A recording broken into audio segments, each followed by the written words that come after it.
In LA with TikTok expert Devain Doolaramani and TikTok influencer Nealie Boschma, Devain's company works specifically with TikTok because, let's face it, it's the land of endless possibilities for influencers. He's on a mission to help them not just build an audience, but convert them into believers of their brand on other platforms. We share loads of information on the ever-growing social media stage, with many shout-outs to Snapchat, which is monetizing like mad now. We talk the nitty-gritty with super relatable content creator Nealie, who has 2 million followers on TikTok. She talks of sharing everyday life and her experiences in her videos, which are often super funny. And the burning question of the hour: should Taylor Swift throw her clout behind a presidential candidate? This is fun, informative, and a fabulous bit of passing the power, which is what we do, one episode at a time.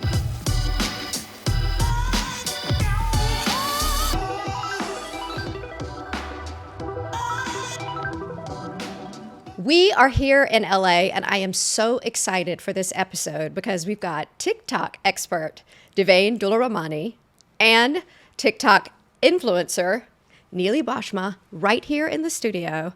And Nealie, I have to tell you, today when I was getting ready for this episode, I thought of you because I was putting on my mascara. It got up here on my eyelid. I had to use the Q-tip to clean it, and I was like, this is what you post about. You know, I don't know how people do it without messing up and doing it. I have Q-tips specifically for that problem. Me too. Whenever I'm in a hotel and they have that stash, Yes. I put them all in my little cosmetic bag, knowing the mascara is going to get messed up. Mascara is going to always get messed up. Yeah. But there are TikTok beauty people who never mess up. I know. I watch them all the time. I study them, and I have no idea how they do it. You mess up, and I mess up, and most people mess up. So it's very, very relatable. Yeah. And that's kind of why you're so seductive. Oh, thank you. I just try to be real. Well, that's what everybody talks about in content creation these days, is authenticity and being real, and you seem to be pretty darn good at it. But Devain, you are so young, you look like you could be my son, and here you are in charge of all these TikTok influencers. How did that happen, and why do they trust you? Yeah, I think like the biggest thing I pride myself on is that I have genuine relationships with them. I grew up in New York.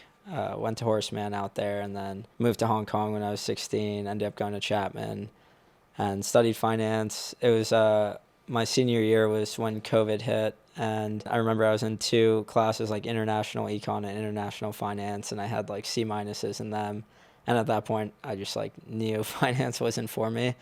Luckily, COVID saved me, and we went online, and classes became easier. Ended up graduating with the finance degree, but simultaneously, I saw my younger cousins in Laguna using Musical.ly at the time, prior to ByteDance acquiring it and it turning into TikTok. So I was interning for this guy, music exec David Massey, who was the ex-president of Island Records at the time. I think this was the summer of 2019. I was like, Rob Stringer was always in the office. David was always in the office. It was a 5-person office in the Sony building in New York, and it's just like ingrained me in entertainment and music at first, and that's sort of how I discovered like content creation and content management and whatnot. I think like I was interning there. There was one assistant for David, and then there was a head of digital, a digital marketing manager, and then their DSP and radio guy, and that was about it. So 6 people in the office, and I was like, I'm basically working in this massive label that's just restarting. So they relaunched this label called Arista Records, which is Whitney Houston's label. And they basically modernized it, rebranded it, and started signing a bunch of artists there. And they were killing it, like, from the get-go. They had a bunch of, like, emerging artists, and David was always in the office, and just hearing from him was amazing. But at the time was, like, the boom of TikTok, and music's being blown up on TikTok. So I started cold emailing a bunch of record labels and, like, people in the industry, and got connected to my mentor, who now manages a bunch of, like, big music producers and stuff. Nemo is, he basically told me to stop using my Chapman email at the time and start a company. So he helped me set up a company, gave me like entertainment lawyers, a business manager and whatnot to really like get a company going, because I was doing all these music campaigns in the beginning, basically paying influencers to use sounds in their videos, because that would evidently make those sounds go viral. And I was using my Chapman email, so it's hard for these older people at these record labels to take me seriously. So he pointed me in the right direction. I ended up doing campaigns for, I did like Kyle's Hey Julie, Roddy Rich's The Box, and I came up with the creative behind a lot of them. within those 2 years, like 2019, 2020, and then a bit into 2021, I did like 350 campaigns for songs across the board. And at that time, I was basically paying these influencers to use the music in their videos. So I was like, a lot of these people don't know how to manage sort of their time and like actually utilize that money to make the right investments back into their brand.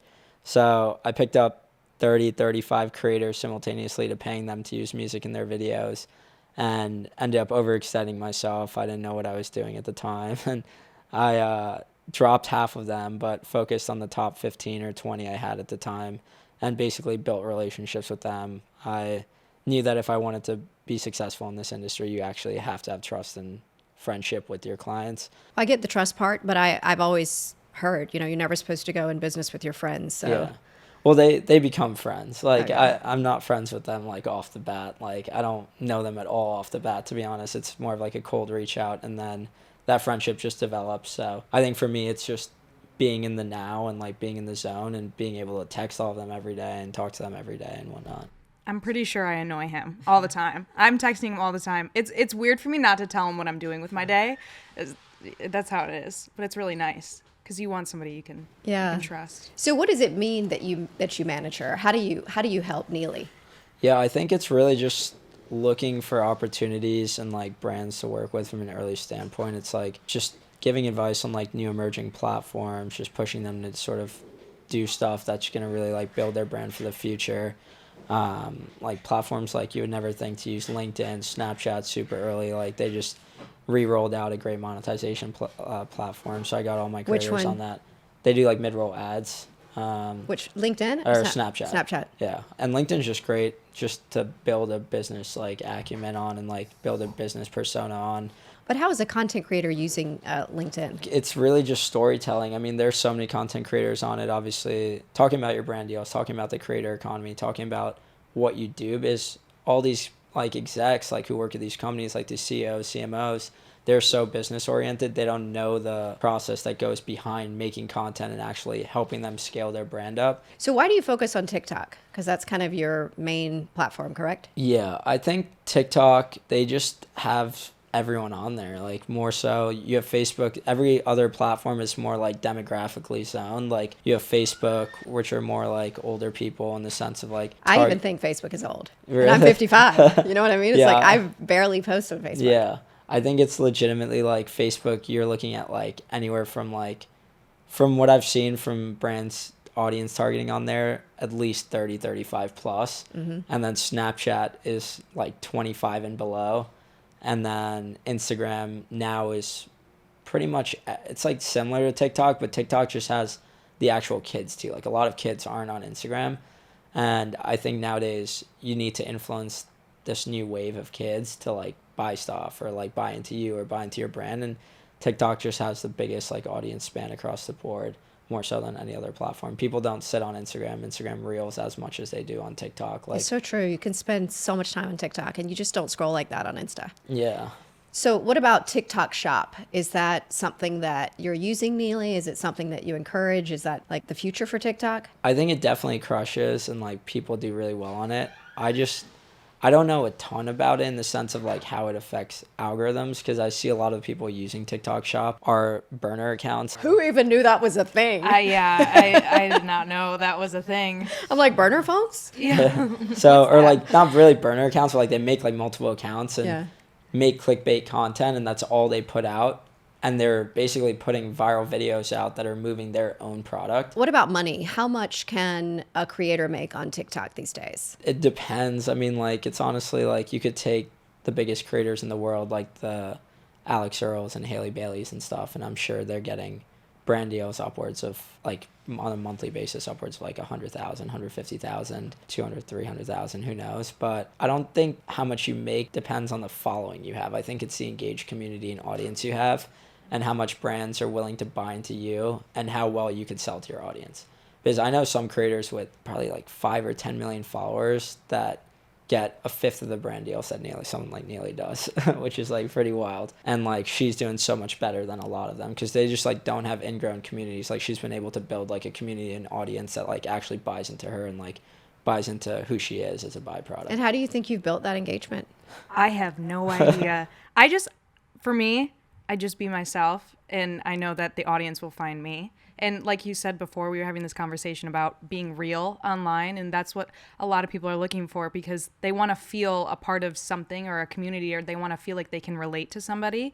And so I think, authenticity is, I guess that's my answer, authenticity. But you almost have to be perfect to be real, because I feel like so often when you do put yourself out there as real, you're judged. Yeah. So you have to be perfect in your realness. You have to have a thick skin and like not care. Like there's certain things that I'll post and I'm like, oh my gosh, I don't know if I should post this, but I'm not, at the same time, it's like, that's the truth, or that's what I was thinking. And so there's times when I have to reflect before I post a video where I'm like, okay, you know what? I'm just going to post it because I know somebody can relate to this. And I don't look at the comments. I look at the top, but the bottom comments is normally how TikTok does it, for like more hate comments. So I try not to look down there. Is there content that does consistently well on TikTok? I think like there's always been a trend of, I guess, relatable and lifestyle content doing well. I think now it's more the get ready with me, day in my life, makeup stuff. Like everyone's trying to, like, honestly, like I think it's really just like relatable stuff in a new light, where you're taking them through your day, or you're taking them through a makeup routine, or you're really letting them come into your life and see the person you are, versus the dances and relatable stuff. And some people would just dance and you would never hear them speak, and they'd have 20 million followers.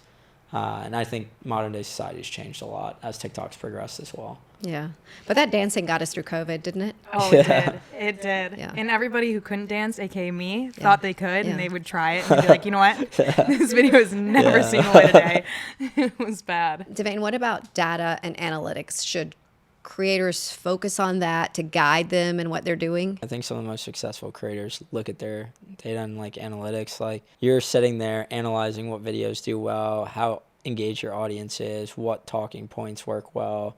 Especially Snapchat now with the mid-roll program, a lot of creators are ending their last slide with clickbait, because it makes everyone scroll through the entire story over and over, so you're getting rewatch time. Are you looking at those things? I'm not. I should be. I get a little bit stressed out when I look at so much analytics and be like, oh, I should be doing this or I should be doing this. So I try and focus on my creative process. I remember there was a time when I was posting one video a day on TikTok, and he was like, you should bump it up and start posting, just more videos. So I started posting 2 or 3, and then, it's like a teamwork. He's a lot with the back end and like helps me with the stuff that, I don't look at as much. So you can be creative and do you. Yeah. I mean, I do look at my analytics, but I don't. She's going to more. Yeah, after I'm going this. to more. Yes. He's going to text me after this, be like, so. So tell me, how do you think creators should find their niche? I honestly think it's like what Nealie said, just be authentic to yourself. It's do what you're happy doing, because at the end of the day, if you end up really growing, it turns into your job, and you don't want to be miserable in your job putting out content that you get sick of. And to be frank, that's why a lot of the creators from 2020, 2019 are gone now. Like they're back at home, or they spent all their money on dumb things, or like they didn't invest it right. And it's because they had fun. They got into this like exuberant lifestyle in LA, and then ended up burning out, and they don't enjoy the content they make, so it's not fun for them anymore. I don't know. Who are some of those people? I don't know. I think like a lot of, I think just like a lot of the top creators. Like the ones that were living in those houses? Yeah, like the house creators and stuff. You just see them like disappear a bit and like go and do their own thing, because like the only thing they relied on were the houses, so to say.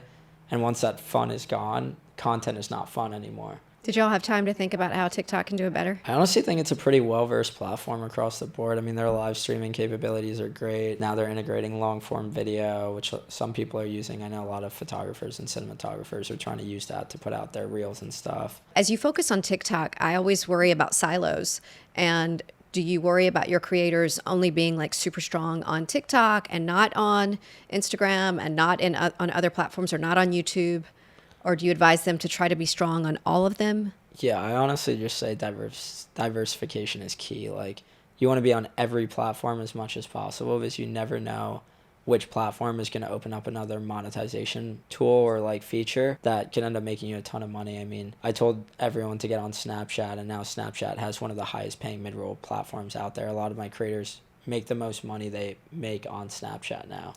He told me from the start to like because I was so new to all of this, but he told me from the start, like, start posting your TikToks on Instagram, start posting on YouTube Shorts, on Spotlight on Snapchat. Like, he was really adamant in, putting your content out there on different platforms. But is it the same content? Yeah, it's just the same video. Is it packaged differently, or it's... A lot of my videos are over a minute long, so I have to cut them down because I know for Snapchat you can only post videos up to 1 minute.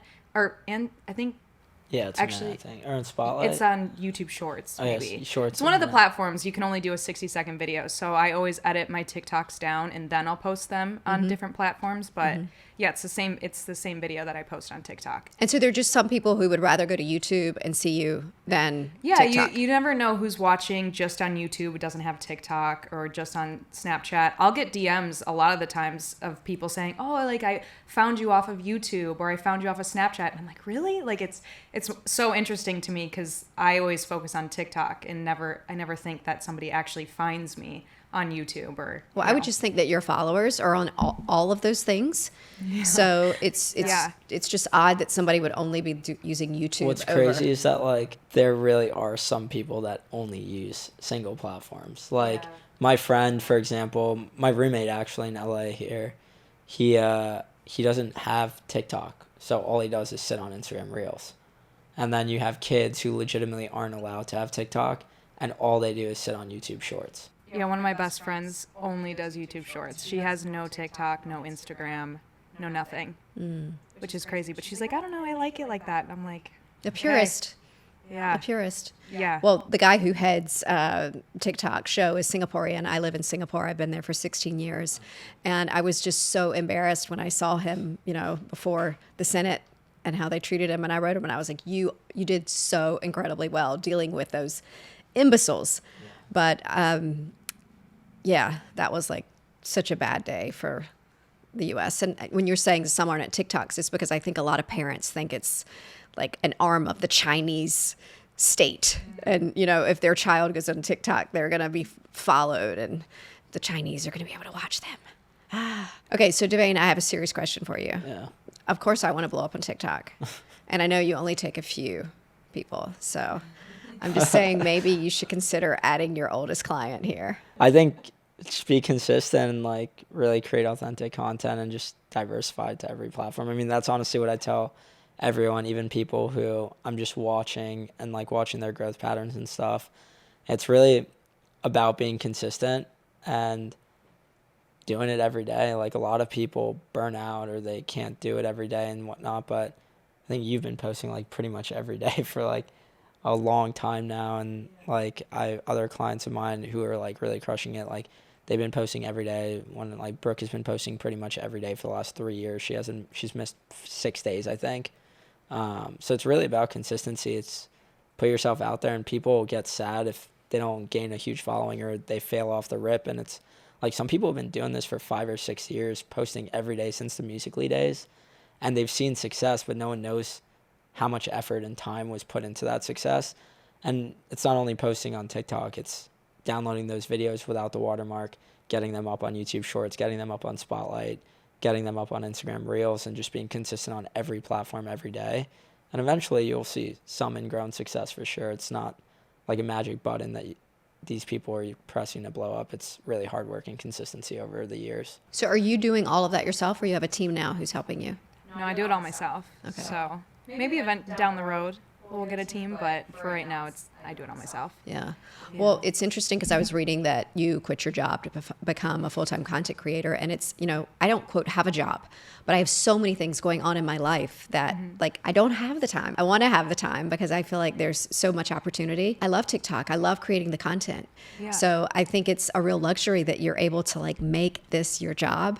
And I just want to, because I made some notes, everybody, because I think these are the kind of things that Nealie posts about it. Okay. Oh, removing tattoos, shopping for food, visiting Target, get ready with me, mascara, your silk pillow falling apart. Oh my God. The sweater knotting, but it's not called knotting. It's called pilling. Yeah. Your smelly headphones after a workout, and how you People love that. Yeah. Your eyebrows. I mean, you have you bring an angle to the normalcy of life that we find riveting. And how do you do that? Honestly, it's for myself, really, because feel like every day I really want to wake up happy and joyful. And I'm like, how can I pull that joy out of the littlest things I do?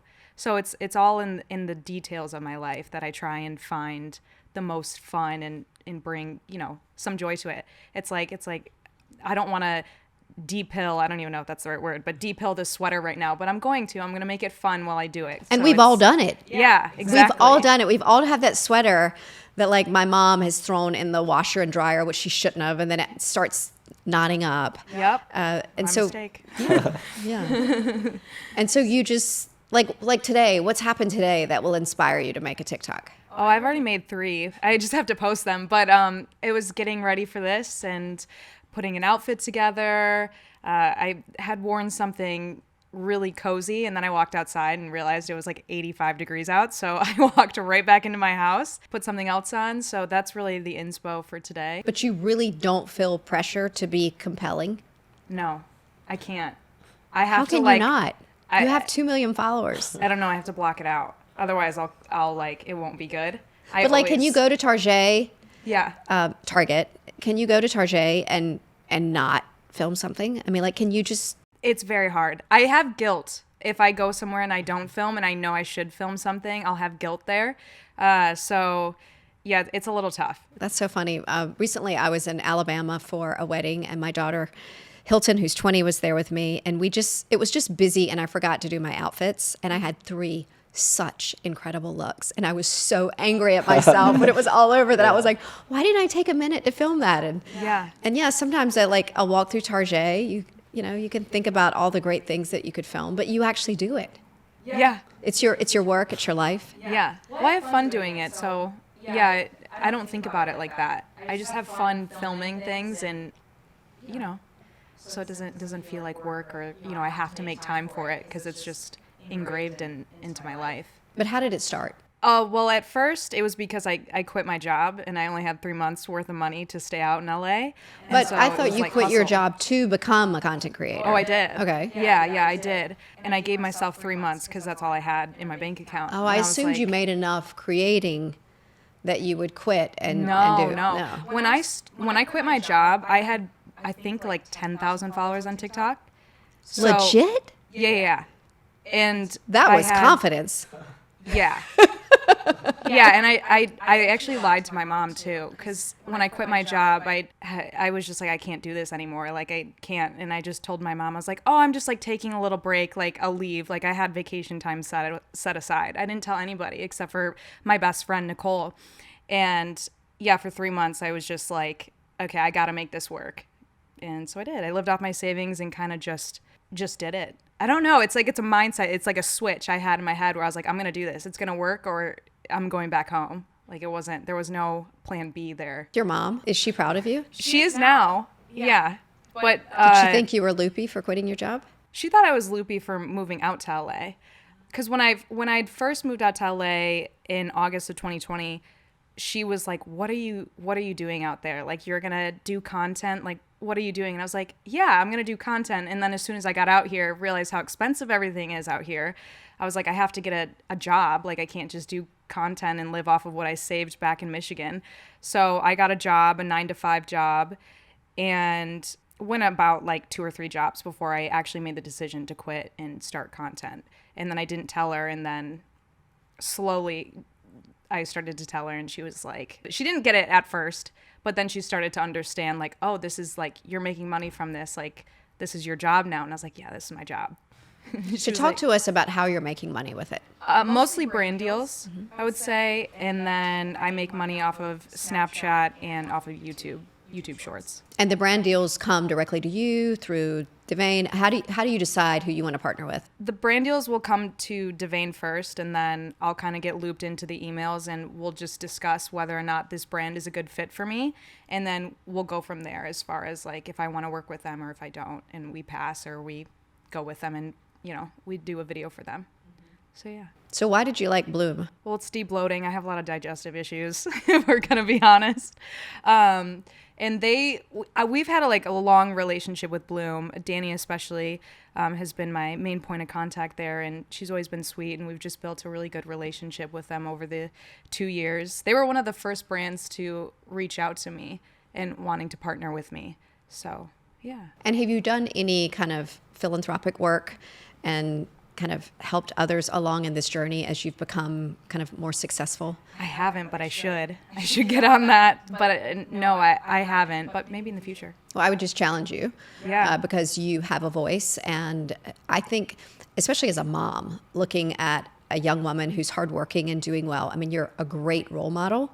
And I think that if you could lend your voice to things that are important to you, that would probably obviously be very meaningful for them and spotlight them, but also probably be a win-win for you. Yeah, of course. Yeah, I would love to do that. So when you quit your job, you had 10,000 followers on TikTok, and I just assumed that you had enough money to do it. So you just loved it so much that you knew this is what you wanted to do as opposed to whatever your normal job was? Yeah. Working with horses. Yes, working with horses. I moved out to LA for that reason, was to start content creating and, kind of get into the entertainment platform.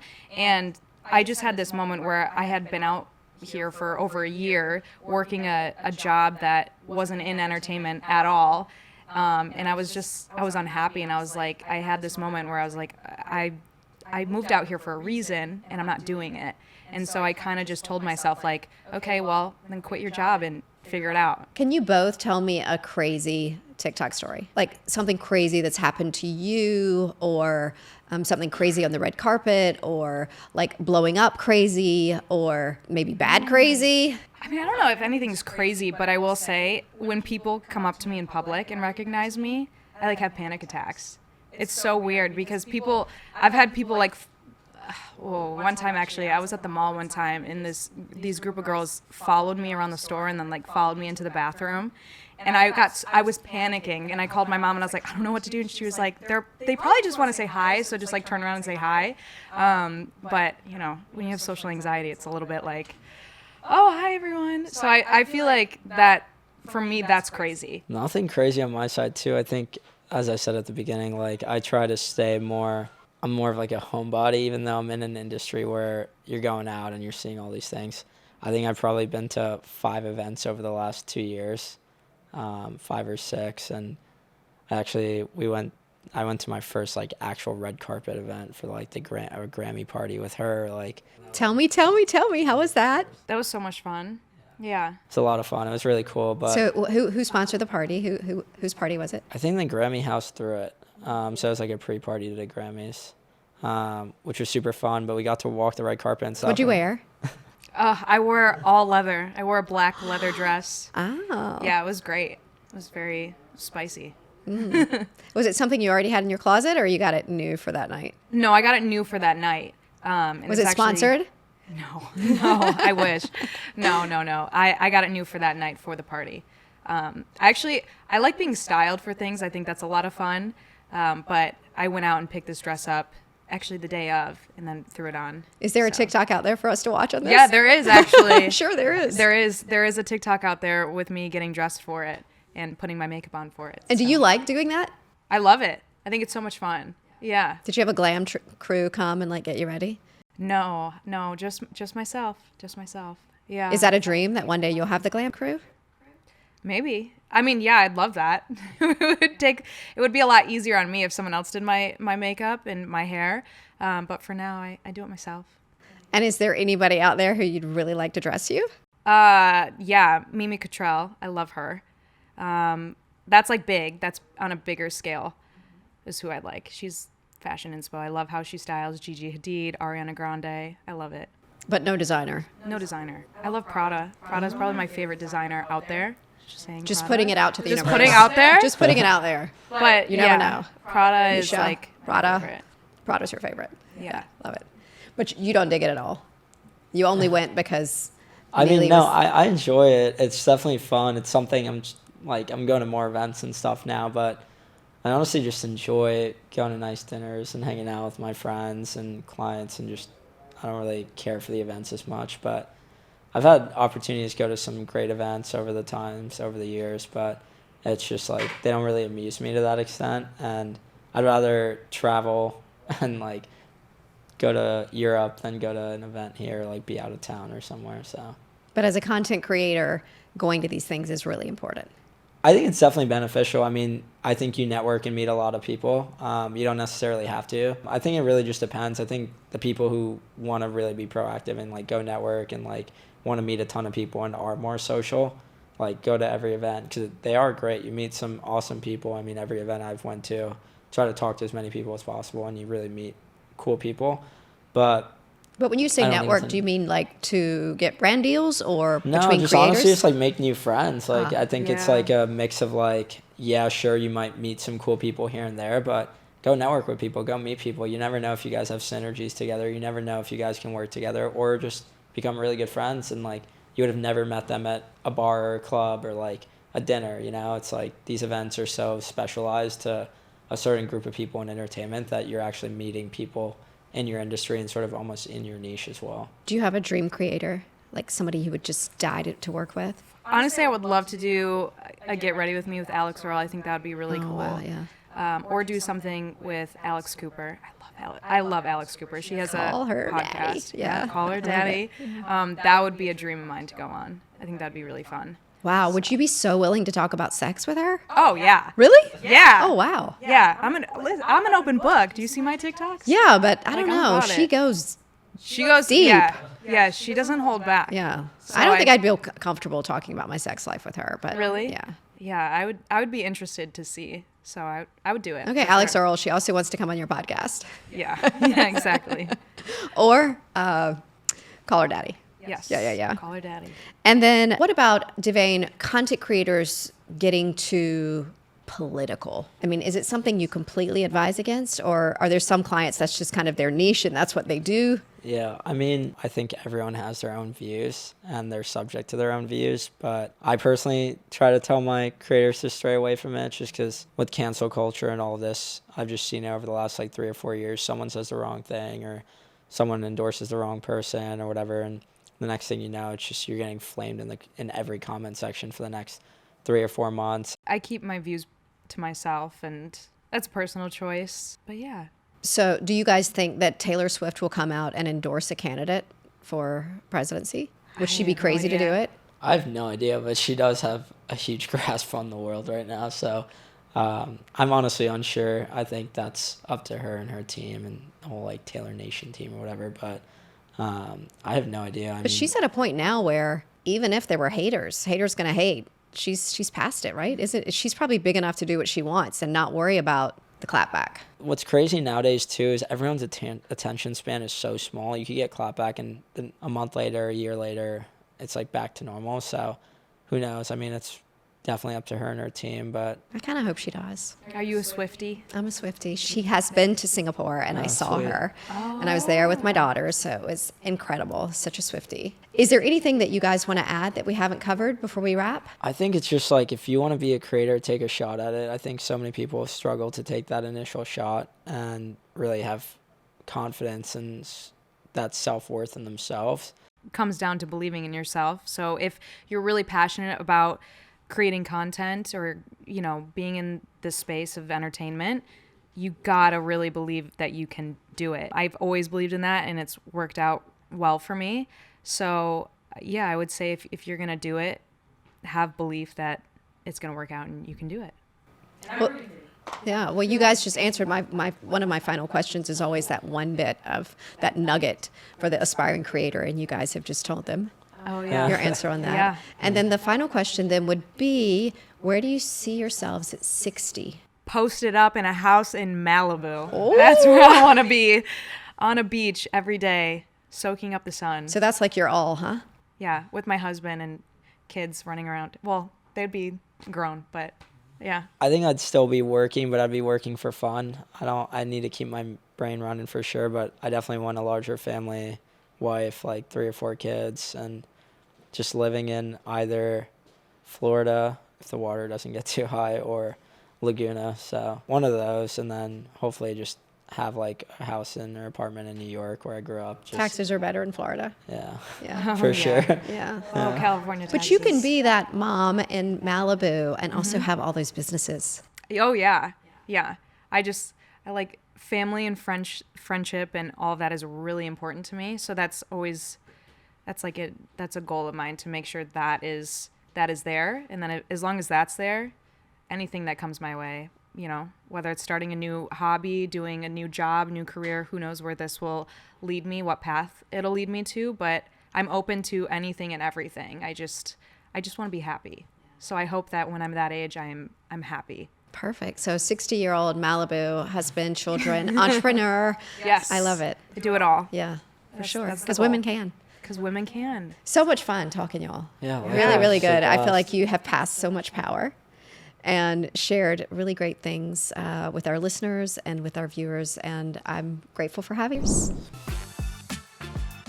Hey, Power Tribe. Thanks for watching, listening, and yes, subscribing. Hopefully, we've elevated your day, since that's our aim on Pass the Power. Available on Spotify, Apple Podcasts, and YouTube. Recording and exploring content creation in LA with Gush Cloud for this new season was nothing short of epic, both entertaining and enlightening. I hope you agree. Or not. Let me know how you feel for real. Your feedback fuels our journey. Drop me an email at pp@paigeparker.com. If you want more behind-the-scenes magic, follow @Paige Parker on Instagram and TikTok. And please visit gushcloud.com for more information on my production partner. Let's keep the good vibes flowing while we pass the power, one episode at a time.